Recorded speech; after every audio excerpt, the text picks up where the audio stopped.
Now then, I'm going to finish this one. This will be part two.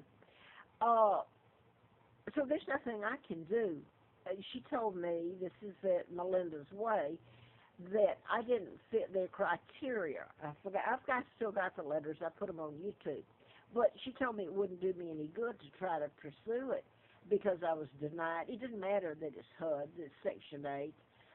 They're breaking the law, not me. That's what's so preposterous in all this. Now then, here I go to, I'm made to look like this bad lady, and people don't want to hear it because it's telling about their government, and they're afraid it'll happen to them. In fact, one of the congressmen told me that. It's somebody out behind me. I don't know if you can see this, the light. But I'm going to read this one, that he was afraid to help me, afraid he'd be down the street or in the forest with me. Right now, he's head of really the biggest in the Capitol building committee. You should see it. So why hasn't he done something? He's been upgraded. So I don't know. I'm not going to say anything else. I'd like him to be the good guy, but it certainly is questionable, isn't it? Because he knows all this mess. Anyway, the homeless assistance, by the way, they're federally funded through TAP, which is federally funded. So they're part of it. They get, in other words, they're funded homeless assistance. Get a lot of their funding from the federal government. So I was taken there on and off when I didn't have a place to live with them trying to get me. It sounds like I'm just this horrible person, a criminal, you know. So here is the guy representing the homeless assistance. Took me there. He paid the $400 deposit, of which $200 I paid him back. Now, I don't know if he got it from homeless assistance. I don't know where he got it, but I paid him $200 back. But I went in here. It was already prearranged. I went in here. His name is Sizer, Mr. Sizer, and he's on Valley. I don't know. I probably have it here. So Ron Sizer. He lives in Travel on Valley Drive. He had a guest cottage behind him. It was pretty. His mother had lived and died there, and he had put in a new gas furnace illegally against the building codes. This is all true. It just about killed me while I was there. They even attached their electricity to their big, beautiful home. You should have seen the spread they had out there. And they had it attached to my electricity, and I didn't know it until I started to leave. I knew I had a high bill.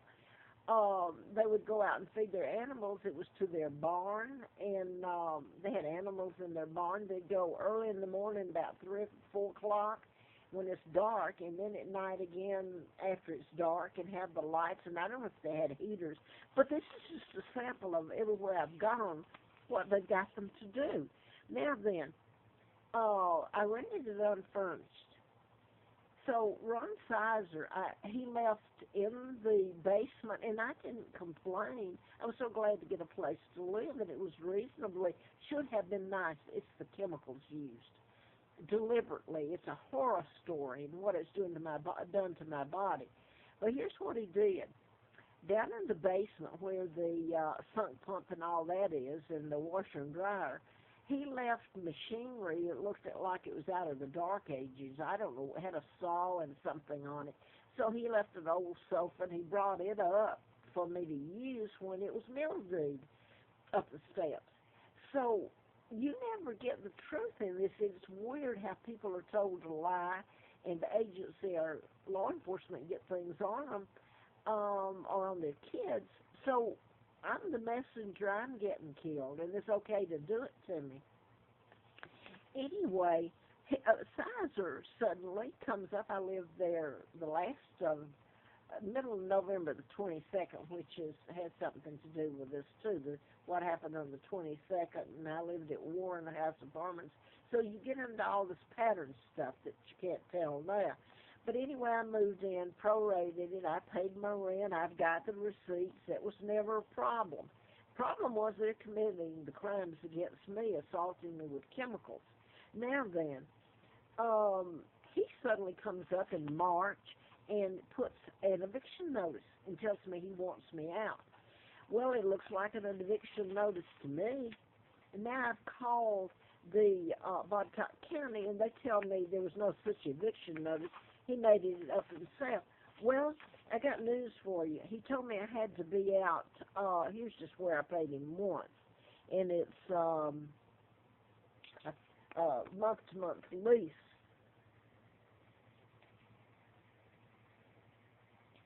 Now, that was on March the 4th I paid him. Then on about the 18th, he comes and he puts an eviction notice. I'm showing you this, and it sounds trivial unless you can understand what they're doing to me, the chemicals, and the law's broken. Now then, here is it's 624A Valley Road. It's a cottage behind it. It's November the 15th, '08. Received from Peggy Childers, Ron Sizer. So I paid the rent.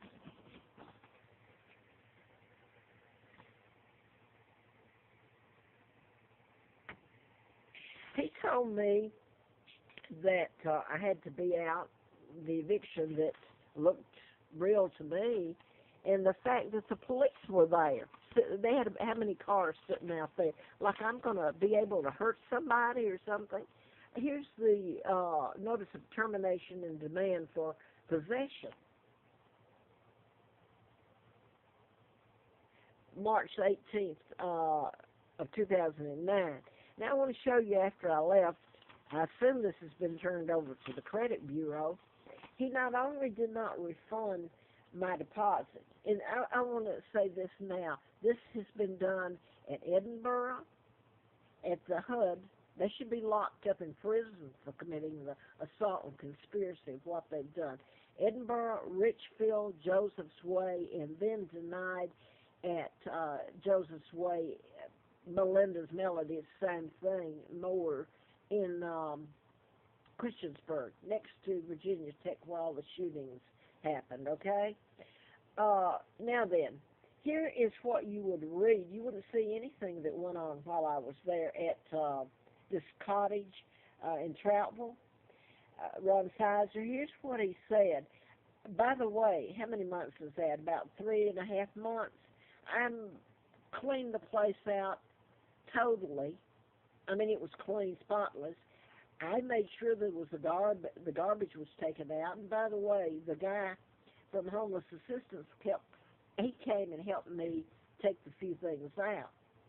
So here's what that I had, and plus the garbage. It wasn't that much garbage. I took it down right in front of the man's garage where he had Jags and, two Jags in his garage, and he had anyway, all the spotlight and stuff that hooks up to my electricity, and I didn't know it.